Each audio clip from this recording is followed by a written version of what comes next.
ராவண மனசு நேயர்களுக்கு வணக்கம். இந்த எபிசோடில் நம்ம கும்பராசிக்கு இந்த மார்ச் மாதம் எப்படி இருக்க போகுது அப்படிங்கிறத வந்து பார்க்க போகிறாங்க. கும்பராசியை பொறுத்த வரைக்கும் பார்த்தீங்கன்னா லாஸ்ட் 5 வருஷமாக ஏழரசனியோட பிடியில் தான் நீங்கள் மாட்டிக்கிட்டு இருக்கிறீங்க. ஏழரசனியோட பிடியில் இருக்கும்போது என்னென்ன பிரச்சனைகள்லாம் நீங்கள் ஃபேஸ் பண்ண கூடாதுன்னு நினைக்கிறீங்க அத்தனையுமே நீங்கள் ஃபேஸ் பண்ணிட்டு இருப்பீங்க. யார் யார் முன்னாடிலாம் கை கட்டி கூனி குறுகி நிற்கக்கூடாதுன்னு நினைச்சிட்ருக்கீங்களோ அவங்க முன்னாடிலாம் நின்றுருப்பீங்க. அசிங்கம் அவமானம் அதெல்லாம் படக்கூடாதுன்னு நினைக்கிறீங்களோ அத்தனையுமே பட்டுட்ருக்கீங்க. நெஞ்சு நிமிர்ந்து நடந்துகிட்டு இருந்த நீங்கள் எல்லாருமே இப்போ கூனி குறுகி யார்கிட்டயே அதை அசிங்கப்பட்டு இருக்கிறது தான் உங்கள் வாழ்க்கையோட முக்கியமான சாராம்சமாகவே போயிட்டுருக்கும். ஏண்டா வாழ்கிறோங்கிற ஒரு எண்ணம் மனசில் ஓடிக்கிட்டே இருக்கும். எப்போ பார்த்தாலும் நிறையா கும்பராசி நண்பர்களுக்கு வந்து பார்த்திங்கன்னா சூசைடிக்கல் தாட் வந்து வரதுக்கான பாசிபிலிட்டிஸ் ரொம்ப ராசி. இரவு நேரம் வந்து அழக்கூடிய ராசிக்காரங்க மேஜராக யாருன்னு பார்த்தீங்கன்னா கும்பராசிக்காரங்க தான் இருப்பாங்க. தனியாக பாத்ரூமில் கூட்டிகிட்டு அழுவுறது, நைட்டு வந்து லைட்லாம் ஆஃப் பண்ணிட்டு உட்காந்து அழுவுறது, பெட்டில் வந்து பாதி நேரத்தில் எழுந்து உட்காந்து அழுவுறது, இந்த மாதிரி விஷயங்கள்லாம் பண்ணிகிட்டு இருக்கக்கூடிய ராசிக்காரர்கள் யாருன்னா கும்பராசியாக தான் இருப்பீங்க. என்ன ரீசன் அப்படின்னாக்கா உங்களுக்கு பார்த்தீங்கன்னா ஜென்மசனி போயிட்டுருக்கு. லாஸ்ட் 2 வருஷமாக ஜென்மசனி போயிட்டுருக்கு. இந்த மார்ச் 29ஆம் தேதி வரைக்கும் உனக்கு அந்த ஜென்மசனியோட தாக்கம் உங்களுக்கு வந்து கண்டிப்பாக இருக்கும். ஸோ அதை வந்து ஒன்றுமே பண்ண முடியாதுங்க. இப்போ அந்த ஜென்மசனி தாக்கம் வந்து இந்த மார்ச் 29ஆம் தேதி வந்து விலக போகுதுங்க. அதுக்கப்புறம் நிறைய மாற்றங்கள் உங்கள் வாழ்க்கையில் கொஞ்சம் கொஞ்சமாக வர ஆரம்பிக்கும். பட் 7 சனி முடியல, இன்னும் 2.5 வருஷம் பேலன்ஸ் இருக்குங்கிறத மறந்துடாதீங்க. பட் இருக்கிறதுலேயே ரொம்ப கஷ்டமான சனி, ரொம்ப கொடூரமான சனி பார்த்தீங்கன்னா அஷ்டம சனிக்கு அடுத்த ஜென்மசனியை தான் சொல்லுவோம். ஸோ இந்த ஜென்மசனியோட தாக்கம் உங்களுக்கு ரொம்ப பாதிப்பு கொடுத்துருக்கும். வேலைகளை பிரச்சனை கொடுத்துருக்கோம், வேலை பார்க்குற இடத்துல பிரச்சனை கொடுத்துருக்கோம், உங்களோட சீனியர் அழுத்தத்தை கொடுத்துருக்கோம், அசிங்கம் அவமானம், உங்களோட வார்த்தைக்கு எங்கேயுமே மதிப்பு இருந்திருக்காது, குடும்பத்தை விட்டு பிரிஞ்சிருக்கக்கூடிய சூழ்நிலை வந்திருக்கும், டிவோர்ஸ் ஆகக்கூடிய சூழ்நிலை வந்திருக்கும். கணவனாக இருந்தால் மனைவி வந்து அசிங்கமாக பேசுவதும், மனைவியாக இருந்தால் கணவனோட தப்பான வார்த்தைகள் ரொம்ப கடும் சொல் தாங்க முடியாத லெவலுக்கு மனவேதனையை கொடுக்குது. ஏன்டா இந்த நிமிஷம் உசுரோடு இருக்கவங்க லெவலுக்கு வார்த்தைகளை வந்து தாங்கக்கூடிய கெப்பாசிட்டி வந்து அந்த சனி பகவான் கொடுத்துருக்குறோம். ஆனாலும் உடம்புல உயிரை மட்டும் பேலன்ஸ் வச்சுருக்கிறாரு. என்ன ரீசன்னா இன்னும் 2.5 வருஷம் பேலன்ஸ் இருக்குது. அப்படிங்கிறதுனால என்ன பண்ணிங்கனாலும் இந்த சனியோட தாக்கத்தை உங்களால் வந்து எதிர்கொள்ள வேண்டியிருக்குமே ஒழிய இதை ஓவர் கம் பண்ணுறதுங்கிறது ரொம்ப கஷ்டமான சேலஞ்சான விஷயம். பட் ஒரே ஒரு விஷயம் புரிஞ்சுக்கோங்க, எல்லாருக்குமே எல்லா ராசிக்காரங்களுக்கும் 30 வருஷத்துக்கு ஒரு தரம் இந்த சனி பயிற்சி வரும். எல்லாருமே அவங்க செஞ்ச பாவ புண்ணியங்களுக்கு ஏற்ப கர்ம வினைகளுக்கு ஏற்ப பலன்களை கண்டிப்பாக அனுபவிப்பார்கள். எந்த ராசிக்காரர்களையும் சனி பகவான் வந்து விட்டு வச்சா சரித்திரமே கிடையாது. உங்கள் ராசியோட லீடர் வேற உங்களே விட்டு வைக்காதப்போ மற்ற ராசியெல்லாம் எப்படி விட்டுருப்பாங்க? யாரை போய் கேட்டிங்கனாலும் ஏழரசனோட தாக்கத்துலேருந்து வெளியே இது வந்து ஒரு சைக்கிள்ங்க. எல்லாருமே மாட்டி வெளியில தான் வந்திருப்பாங்க, நீங்கள் மட்டும் மாட்டல. ஸோ இதை மனசில் வச்சுக்கோங்க. உங்களுக்கு முன்னாடி மகரம் மாட்டிதான், முன்னாடி தனுசு மாட்டிதான், முன்னாடி விருச்சிகம் மாட்டிதான், இது சைக்கிள் தாங்க. ஸோ இப்போ யாருமே இருந்தாலும் 30 வருஷத்துக்கு ஒரு தடவை இதை மாட்டாமல் இருக்கவே முடியாதுங்க. இப்போ இதில் மேஜரான 2.5 வருஷத்தை நீங்கள் தாண்டிடுறீங்க. அடுத்த கடைசி 2.5 வருஷம் தான் இருக்குது. இது ஒரு பெரிய பாதிப்பை கொடுக்காதுன்னு சொல்லலாம். இப்படி இருக்கக்கூடிய இந்த சூழ்நிலையில் இந்த சனி பயிற்சி இந்த மார்ச் 23ஆம் தேதி நடக்கக்கூடிய சுச்சுவேஷனில் இந்த மார்ச் மாதம் எப்படி இருக்க போகுது? மார்ச் மாதத்தில் இப்போ உங்களோட ஜென்மத்திலேயே உங்களோட 7ஆம் அதிபதி சூரியன் வந்து உட்காந்துருக்கிறாருங்க. அது சூரியன் சனி சேர்ந்து உட்காந்துருக்குது. 7ஆம் அதிபதியாகவே இருந்தாலும் இவங்க 2 பேரும் பகைக்கிறாங்க. இவங்க ஜென்மத்தில் உட்காந்துட்டு இருக்கிறதுனால மென்டல் ப்ரெஷர் உங்களுக்கு ஹெவியாக இருக்கும். கணவனாக இருந்தால் மனைவி சம்மந்தப்பட்ட பிரச்சனையும், மனைவியாக இருந்தால் கணவன் சம்மந்தப்பட்ட பிரச்சனையும், காதலிகளோட பிரச்சனைகளும், அதை தவிர வந்து பிஸ்னஸ் பண்ணிட்டு இருந்தால் பிஸ்னஸ் பார்ட்னர் சம்மந்தப்பட்ட பிரச்சனைகளும், நண்பர்களோட பிரச்சனையும் கண்டிப்பாக வந்து நீங்கள் இந்த லாஸ்ட் ஒரு கிட்டத்தட்ட ஒரு 15-20 நாளாக ஃபேஸ் பண்ணிட்டு இருக்கீங்க. இது மார்ச் 15ஆம் தேதி வரைக்கும் இது கண்டிப்பாக இருக்கும். மார்ச் 15 தான் வந்து சூரியன் வந்து அங்கேருந்து உங்களுக்கு மீனமனைக்கு 2ஆம் இடத்துக்கு மாறுறாருங்க. அது வரைக்கும் இந்த பிரச்சனைகள் கண்டிப்பாக இருக்கும். அதனால் கேர்ஃபுல்லாக உங்கள் ஃப்ரெண்ட்ஸ்கிட்டையோ உங்கள் நண்பர்கள்கிட்டையோ, கணவனாக இருந்தால் மனைவிக்கிட்டையோ, மனைவியாக இருந்தால் கணவன், காதலனாக இருந்தால் காதலிக்கிட்டையோ, காதலியாக இருந்தால் காதலன்கிட்டையோ கொஞ்சம் கருத்து வேறுபாடுகள் இருந்ததுன்னா கொஞ்சம் அதை கண்ட்ரோல் பண்ணிக்கிறது ரொம்ப ரொம்ப முக்கியமான விஷயங்க. 2ஆம் இடத்துல வந்து பார்த்தீங்கன்னா ராகு இருக்கிறாரு. உங்களோட அஷ்டமாதிபதியாக இவர் இருக்கிறாரு, நம்ம புதன் உட்காந்துருக்கிறாரு, ப்ளஸ் சுக்கரன் உட்காந்துருக்காரு. சுக்கரன் அங்கே வலுத்து உட்காந்துருக்காரு, புதன் அங்கே நீச்சமாக உட்காந்துருக்காரு. அங்கேருந்து பார்த்தீங்கன்னா உங்கள் 4ஆவது வீட்டில் குரு உட்காந்துருக்கிறாருங்க. அங்கேருந்து 5ஆவது வீட்டில் வந்து செவ்வாய் உட்காந்துருக்காரு, 8ஆம் வீட்டில் வந்து கேது உட்காந்துருக்காங்க. இதுதான் இந்த மாதத்தோட கிரக அமைப்புங்க. சூரியன் வந்து 14ஆம் தேதி இரவு 15ஆம் தேதி கிட்டத்தட்ட உங்களுக்கு வந்து உங்கள் ராசியை விட்டு வெளியில் போயிடுறாருங்க. இது அமைப்புங்க. இப்போ என்ன நடக்க போகுது அப்படின்னா, அவங்க 2ஆம் இடத்துல 4, 9ஆம் அதிபதியாகி சுக்கரன் உட்காந்துருக்காரு. 4ஆம் இடம்ங்க வண்டி வீடு வாகனம் சம்மந்தப்பட்ட கிரகம். பாக்கியஸ்தானாதிபதிக்கு அதிபதியாக இருக்கக்கூடிய சுக்கரன் ஒரு சுபகிரகம் உங்களுக்கு. அவர் வந்து ஒரு 2ஆம் இடத்துல உட்காந்துருக்கிறாரு. அப்படிங்கும்போது உங்களுக்கு கண்டிப்பாக வீடு மாற்றக்கூடிய எண்ணம், வண்டி மாற்றக்கூடிய எண்ணம், வண்டி வீடு இருந்தால் அதுக்கான செலவுகள் பண்ணக்கூடிய செலவுலாம் சுப செலவுகளாக, அதாவது வந்து ஒரு ஆடம்பர செலவாக இருக்கும். ஒரு வீடாக இருந்தீங்கன்னா கூட வீட்டில் ஒரு இன்டீரியர் ரெடி பண்ணுறது, ஒரு கார் அதான் காருக்கு பெயிண்ட் பண்ணுறது, இன்டீரியர் டெக்கரேட் பண்ணுறது, சீட்டை ரெடி பண்ணுறது, இல்லை ஒரு பழைய கார் கொடுத்து புது கார் மாற்றுறது, இல்லை ஒரு செகண்ட் ஹேண்ட்லையாவது ஒரு கார் வாங்குறது.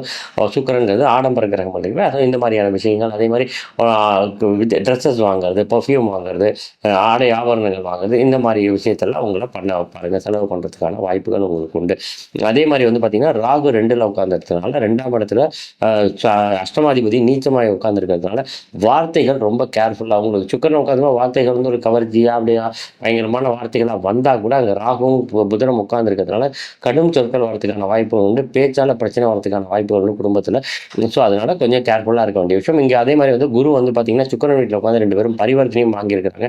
ஸோ 4ஆம் அதிபதி சுக்கரனும் பரிவர்த்தனை வாங்கியிருக்கிறதுனால கண்டிப்பாக வீடு சம்பந்தப்பட்ட விஷயங்கள் மாறுறதுக்கோ, இல்லை வாங்குவதற்கோ, இல்லை வீடு கட்ட ஆரம்பிப்பதற்கோ, அது சம்பந்தப்பட்ட அடித்தளம் போடுவதற்கோ, பேச்சுவார்த்தை நடத்துவதற்கோ வாய்ப்புகள் ரொம்ப ரொம்ப உண்டுங்க.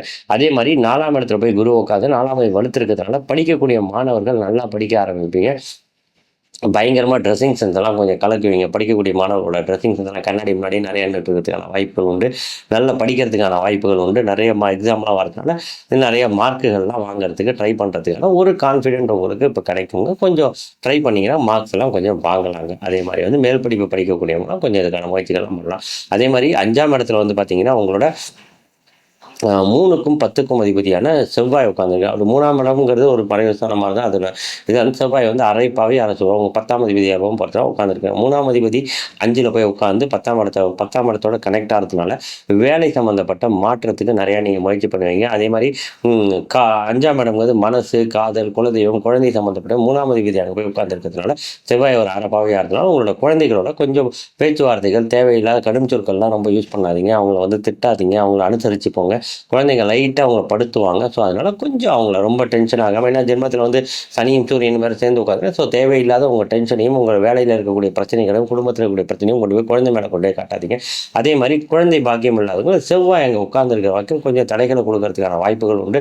ட்ரீட்மெண்ட்லாம் கொஞ்சம் தேவையில்லாமல் ஃபெயிலியர்ஸ் வரதுக்கான வாய்ப்புகள். செவ்வாய் அங்கேருந்து நீங்கள் மாறினதுக்கு அப்புறம் நீங்கள் கொஞ்சம் முயற்சிகள் பண்ணி, அதே மாதிரி குருவும் வந்து 4ஆம் இடத்துக்கு 5ஆம் இடத்துக்கு உங்களுக்கு மாறிடுறாருங்க. ஸோ இந்த இடம்லாம் வந்து சுபமாக மாறும்போது உங்களுக்கு வந்து குழந்தைகள் குழந்தைகளுக்கு சம்மந்தமான ட்ரீட்மெண்ட் நீங்கள் எடுத்திங்கன்னா அது சக்ஸஸ் ஆகிறதுக்கான வாய்ப்புகள் இவங்க 2 பேரும் மாறும்போது கண்டிப்பாக கிடைக்கிறதுக்கான ஆப்ஷன் வந்து உண்டுங்க. அதே மாதிரி சூரியனும் உங்களுக்கு வந்து மார்ச் 15க்கு மேலே மாறிடுறாரு. முக்கியமாக வந்து ஜென்மத்தில் இருக்கக்கூடிய சனி பகவான் உங்களுக்கு வந்து 2ஆம் இடத்துக்கு மார்ச் 29 மென்டல் ப்ரெஷர் குறையுங்க. தேவையில்லாத அந்த எண்ண அழுத்தம், தேவையில்லாத மன உளைச்சல், கண்ணா அப்படின்னா உங்களோட திங்கிங் எப்போ பார்த்தாலும் நெகட்டிவான திங்கிங், கன்ஃபியூஸ்டு ஸ்டேட்டஸ், எதாக இருந்தாலும் ஒரு தெளிவான ஒரு ஸ்டபனான முடிவு எடுக்க முடியாமல் ஒரு தெளிஞ்ச குளத்தில் வந்து ஒரு கள்ளத்தி கூட்டிங்கன்னா அது எப்படி குழம்பி போய் கிடக்குமோ அந்த மாதிரி மனசு இப்போ உங்களுக்கு குழம்பி போய் கிடக்குங்க. அதோட பிரச்சனை தான் அந்த சனி மாறும்போது உங்களுக்கு இந்த மாற்றங்கள்லாம் சனி மாறும்போது இந்த மாற்றங்கள்லாம் உங்களுக்கு நிகழ ஆரம்பிக்கும். அதேமாதிரி 8ஆம் இடத்துல வந்து கேது உட்காந்துங்க. அஷ்டமஸ்தானத்தில் கேது உட்காந்துருக்கு. கேதுவால் அங்கே படுத்த முடியாது. என்ன ரீசன்னா குரு தன்னோட 5ஆம் பார்வையாக கேது வந்து பார்த்துடுறாருங்க. அதனால் வந்து படுத்த முடியாது. அதேமாதிரி குரு வந்து தன்னோட 7ஆம் பார்வையாக உங்களோட 10ஆம் இடத்தை பார்க்குறாரு. அதுமாதிரி 12ஆம் இடத்தை பார்க்குறாரு. தூக்கம் வராத கும்பராசியை குரு பார்வை கொஞ்சம் தூக்கத்தை கொடுக்குறா.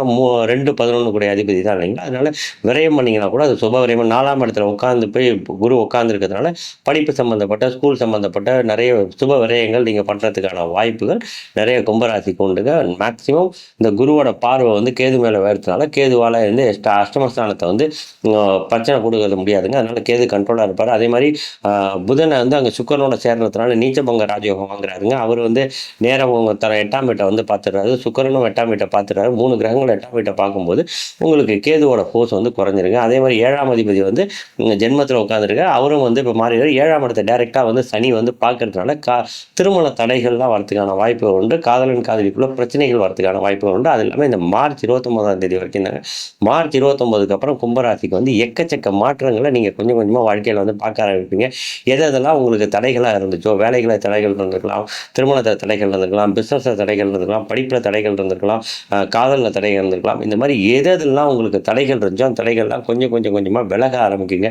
அதாவது 7.5 சனி முடிஞ்சால் தான் இதெல்லாம் டோட்டலாக சால்வ் ஆகும். பட் உங்களுக்கு ஒரு ப்ரீத் பண்ண முடியும், ஒரு கம்ஃபர்ட் ஜோனுக்கு வர முடியும், கான்ஃபிடென்ட் லெவல் பில்டப் டெவலப் ஆகிடும். கொஞ்சம் நல்ல வைடாக நீங்கள் திங்க் பண்ண முடியும். கணவன் மனைவிக்குள்ளே இருக்கக்கூடிய பிரச்சனைகள் தீர ஆரம்பிக்கும். ஏன்னா சனி வந்து 7ஆம் இடத்தை பார்த்துட்டு இருக்காரு. அப்படிங்கும்போது 7ஆம் இடம்ங்கிறது கண்டிப்பாக கணவன் மனைவிக்குள்ளே ரொம்ப பீக்கில் இருக்கவங்க பிரச்சனைங்க. அந்த பிரச்சனைகள் எல்லாம் தீர ஆரம்பிக்கும்.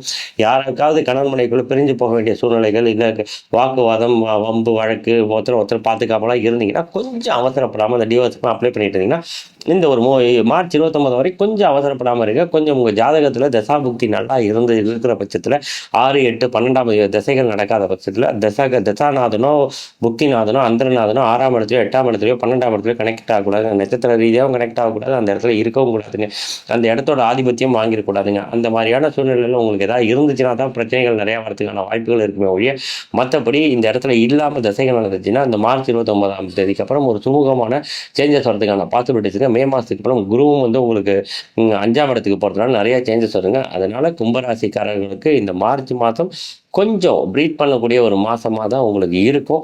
அதனால் கவலைப்படாதீங்க. மார்ச் எண்டுக்கு அப்புறம் ஏப்ரல் மாதத்துலேருந்து தெளிவான ஒரு மாற்றம் வாழ்க்கையில் உண்டு. ஏப்ரல் மாத ராசி பலனில் அதுக்கான விளக்கங்களை நான் உங்களுக்கு தெளிவாக கொடுக்குறேங்க. உங்களோட ஜாதகத்தை உங்கள் நியர்பை அஸ்ட்ராலஜர்கிட்ட கொண்டு போய் காட்டுங்க, இல்லை குடும்ப அஸ்ட்ராலஜர்கிட்ட கொண்டு போய் காட்டுங்க. அப்படி இல்லைன்னா என்னோட கீழே இருக்க நம்பருக்கு கான்டெக்ட் பண்ணுங்கள். ஏன்னா இன்னும் 2.5 வருஷம் நீங்கள் கும்பராசியில் நீங்கள் 7ஆம் சனியோட தாக்கத்தில் ட்ராவல் பண்ணி ஆகணும். ஸோ உங்களோட தொழிலில் வந்து தொய்வு வராமல் இருக்கிறதுக்கு, லாஸ் ஆகாமல் இருக்கிறதுக்கு, வேலை பிரச்சனை வராமல் இருக்கிறது, குடும்பத்தில் பிரச்சனை வராமல் இருக்கிறதுக்கு என்னென்ன மாதிரியான பரிகாரங்கள் பண்ணால் உங்களுக்கு கரெக்டாக இருக்கும். இந்த 2.5 வருஷத்தை பிரச்சனை இல்லாமல் எப்படி ஹேண்டில் பண்ணிட்டு போகலாம். இது 2 வருஷம் பெருசாக கோடிக்கணக்கில் உங்களுக்கு கொட்டி கொடுக்குமாங்கிறது தெரியாதுங்க. 7ஆம் சனி கொட்டி கொடுக்கறதுக்கான வாய்ப்புகள் இல்லை. பிரச்சனைகளை குறைச்சிக்கிறதுக்கு என்னென்ன மாதிரி பிரச்சனைகள் வருங்க தெரிஞ்சுக்கிட்டு அதுக்கேற்ற மாதிரி உங்கள் ரூட்டை நீங்கள் கரெக்ட் பண்ணிக்கிறதுக்கான வாய்ப்புகள் கண்டிப்பாக உண்டு. அது உங்கள் ஜாதகத்தில் கீயாகத்தான் இருக்கும். தேவையில்லா வெட்டி செலவு பண்ணாமல் பரிகாரங்கள் சின்ன சின்ன கோயில்களுக்கு போய் உங்களுக்கு வரக்கூடிய பிரச்சனைகள்லேருந்து வீரியத்தை மட்டும் குறைச்சிக்கலாங்க. அது எப்படி ஹேண்டில் பண்ணுறதுங்கிறத மட்டும் தெரிஞ்சுக்கிட்டு அதுக்கேற்ற மாதிரி நீங்கள் ஸ்மூத்தாக ட்ராவல் பண்ணிங்கன்னா அடுத்த 2.5 வருஷத்தில் பெரிய பிரச்சனைகள் இல்லாமல் கடக்க முடியும். ஒரே ஒரு விஷயம் புரிஞ்சுக்கோங்க, 7ஆம் சனியோட தாக்கம் கண்டிப்பாக இருக்கத்தான் செய்யும். அதை எந்த ஜோசியக்காரனாலும் எவ்வளோ பெரிய கும்பனாலையும் அந்த ப்ராப்ளத்துலேருந்து உங்களுக்கு சால்வ் பண்ணி எடுத்து கொடுக்க முடியாதுங்க. அதை தாங்கிறதுக்கான தைரியத்தை எப்படி நீங்கள் அடைய முடியும், எந்த கோயிலுக்கு போனால் அது கிடைக்குங்கிற விஷயத்தை மட்டும்தான் ஒரு ஜோசியக்காரனால் சொல்ல முடியும் வழியே. உங்களுக்கு இந்த மாதிரி பிரச்சனை இருக்குங்க, இந்த பிரச்சனையிலேருந்து இந்த பரிகாரத்தை பண்ணிங்கன்னா நீங்கள் இந்த பிரச்சனையிலேருந்து 100% வெளியில் வந்துருவீங்கன்னு ஒரு ஜோசியக்காரன் அவங்கள்ட்ட சொல்கிறேன்னா அவங்கள்ட்ட போய் சொல்கிறான்னு அர்த்தங்க. ஏன்னா சனியை மீறி எவனாலே, அது குருவாக இருந்தாலும் சரி, ராகுவாக இருந்தாலும், கேதுவாக இருந்தாலும் சரி, சனிக்கு சப்போர்ட் பண்ணுற வேலையை மட்டும்தான் பார்ப்பாங்களே வழியா சனியோட தாக்கத்திலேருந்து இவங்க யாராலையும் உங்களை காப்பாற்ற இயலாது. அந்த எண்ணத்தை நீங்கள் மனசில் வச்சுக்கோங்க. அதை எப்படி தாங்கக்கூடிய தைரியம் எப்படி பண்ணுறது, எந்த கோயிலுக்கு போனால் அதை உங்களால் தாங்கிறதுக்கான மனதைரியமும் சக்தியும் உங்களுக்கு அந்த ஆண்டவன் கொடுப்பாருங்கிற விஷயத்தை மட்டும்தான் உங்கள் ஜாதகத்திலேருந்து எடுக்க முடியுங்க. இதை மட்டும் புரிஞ்சுக்கிட்டு இந்த பாயிண்ட் ஆஃப் வியூவில் நீங்கள் அஸ்ட்ராலஜியை பாருங்கள். நிறைய பேர் என்ன கேட்குறீங்க, என்ன நெகட்டிவாக பேசுகிறேன், பாசிட்டிவாக உங்களுக்கு ஒன்றுமே பேச தெரியாத ஏன்னு கேட்குறீங்க. இருக்கிறத மட்டும்தாங்க சொல்ல முடியுங்க. தயவு செஞ்சு புரிஞ்சுக்கோங்க. உங்கள் மனசு குளிரணுங்கிறதுக்காக நாங்கள் வந்து ஜாதகம் பார்க்குறோங்க. இந்த கும்பராசிக்கு என்னென்ன மாதிரியான பிரச்சனைகள் வரதுக்கான வாய்ப்புகள் இருக்குது, அதை எப்படி நீங்கள் தாங்கிறதுங்கிறத புரிஞ்சுக்கோங்க. இது வந்து உங்களுக்கு மட்டும் வரலைங்க. உங்களுக்கு உலகத்தில் இருக்க யாரெல்லாம் ஏதாவது ஃபேஸ் பண்ணுறாங்களோ எல்லாரும் இந்த மாதிரி ஒரு பிரச்சனையை ஃபேஸ் பண்ணிட்டு தான் இருக்கிறாங்க. அப்படிங்கிறத புரிஞ்சுக்கிறதுக்காக தான் இதை சொல்கிறாங்க. சும்மா வந்து என்னையா இப்போ வந்து நெகட்டிவாக சொல்கிறது, பாசிட்டிவாக உங்களுக்கு என்னங்க சொல்ல முடியும். சும்மா வேணால் கதையாக உள்ளாங்க. உங்களுக்கு கோடியில் பணம் கொடுத்தோம், இப்படி லாட்டரியில் விழும், அங்கே விழுங்க, இங்கே போனீங்கன்னா அப்படி அப்படி கதையாக உருட்டுறதுனா உருட்டலாங்க. ஆனால் அதுக்கப்புறம் நீங்கள் என்னையா உருட்டுற, இவ்வளோ கஷ்டப்பட்டு உட்காந்துருக்கேன், என்னையா கதையாக உருறேன்னு அடுத்து திரும்ப அதையும் நீங்கள் திட்டாதான் திட்டுவீங்க. ஸோ இருக்கிறத தெளிவாக ஓப்பனாக சொல்கிறது மட்டும்தான் ஒரு அஸ்ட்ராலஜரோட வேலைங்க. ஒரு அஸ்ட்ராலஜருங்கிறது உங்களுக்கு தைரியத்தை கொடுக்கறதுக்கான வேலையை மட்டும்தான் பார்க்கணும். ஒரு இடத்துல பிரச்சனை இருக்குங்கிறத நீங்கள் தெரிஞ்சுக்கிட்டிங்கன்னா அதை எப்படி ஹேண்டில் பண்ணணுங்கிற தைரியம் உங்களுக்கு ஆட்டோமேட்டிக்காக வந்துடும். அது அந்த மேலே இருக்கிற கடவுள் கொடுப்பான். அதுக்கான கோயில் எதுங்கிறத நீங்கள் தெரிஞ்சுக்கிட்டு ஃபாலோ பண்ணிங்கன்னா கண்டிப்பாக இந்த 2 வருஷத்தை நீங்கள் வந்து ஈஸியாக இப்படிங்கிறதுக்குள்ளே தாண்டிட்டு வெளியில் வந்துடலாம். நன்றி, வணக்கம்.